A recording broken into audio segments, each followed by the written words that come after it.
Good morning, teachers and classmates. My name is Camilo Andrés León Domínguez. Excuse my voice, but I am gravid. This is my home. This weekend, we organized the Christmas house. This is my area of study. It's messy because we are going to make a manger in this area.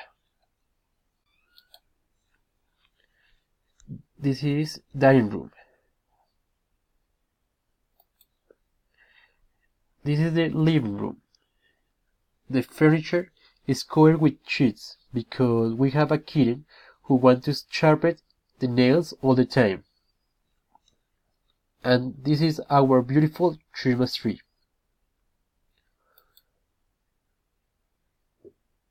This is our kitchen. And this is the kitten bed.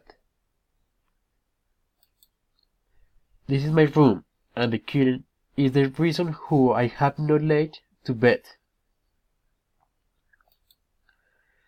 This is my mom's room. And this is my bathroom. And this is my beautiful motorcycle.